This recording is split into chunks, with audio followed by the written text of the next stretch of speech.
ईश्वर ने हमारे भाग्य में जो लिखा है उसे हमसे कोई नहीं छीन सकता।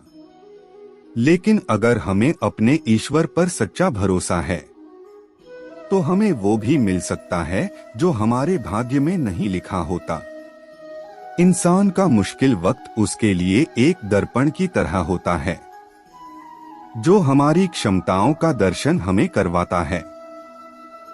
अपनी नाकामयाबियों के लिए हमारे पास बहुत से बहाने होते हैं।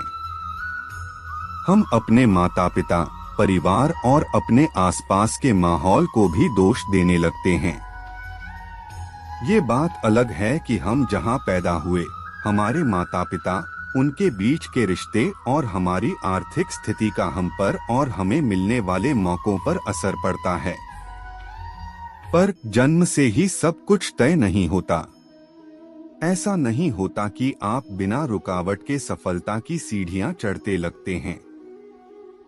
नाकामयाबी जीवन का एक हिस्सा है, लेकिन उसके लिए दूसरों को दोष देना और बहाने बनाकर उसको छुपाना गलत है। अपनी नाकामयाबी को हमें बहाने बनाकर उससे पीछा छुड़ाना नहीं है, बल्कि अपनी नाकामयाबी से सीखकर खुद को कामयाब बनाना है। कभी भी सब कुछ एक साथ गलत नहीं होता। हमने क्या किया, यह भी महत्वपूर्ण है। फेल होने पर यह बात समझना बहुत जरूरी है कि हमने क्या किया, जो किया वो सही था, क्या उसे और बेहतर किया जा सकता था। जब आप खुद से ऐसी बातें पूछेंगे तो आपको नए अवसर मिलेंगे और आप कामयाब बनेंगे। अमेरिकन लेखक जे.के. रॉलिंग कहती हैं कि हम कैसे और कहां पैदा हुए, इससे ज्यादा मायने रखता है कि हम आगे कैसे बढ़े। हर इंसान के अंदर एक खास शक्ति, सामर्थ्य या ताकत होती है। एक ऐसी शक्ति जो हमसे नामुमकिन चीज भी करवा देती है। सिर्फ शक्ति का होना ही जरूरी नहीं है, हमें अपने अंदर की शक्ति की जानकारी होना, उसे सही दिशा में इस्तेमाल करना भी जरूरी होता है। हम सब अपनी सोच से कहीं ज्यादा मजबूत और शक्तिशाली होते हैं, पर हम ज्यादातर सोए ही रहते हैं। हमें अपनी शक्ति का पता ही नहीं रहता। हम दूसरे सफल लोगों को देखते हैं और भूल जाते हैं कि उनके जैसा और उनसे बेहतर बनने की शक्ति हमारे अंदर भी है। कई बार रास्ता मालूम होने पर भी हम कदम आगे नहीं बढ़ाते और कहीं नहीं पहुंच पाते। अपनी शक्ति के साथ सही दिशा में बढ़ाया गया छोटा सा कदम भी बड़ा बन जाता है। लेखक यशपाल कहते हैं कि जागी हुई चींटी की शक्ति सोए हुए हाथी से अधिक होती है।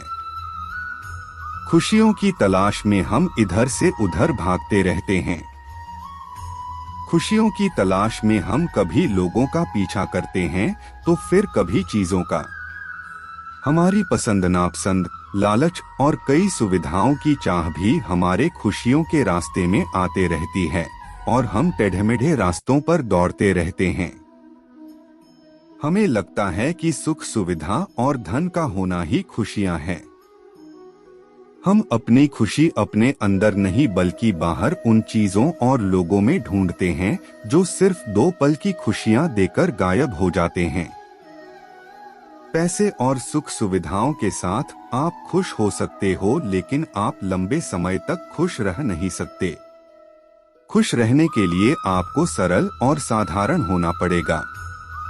जब आपका मन बिना किसी वजह और बिना किसी जरूरत के खुश रहने लग जाएगा, उस दिन आप सरल बन जाएंगे।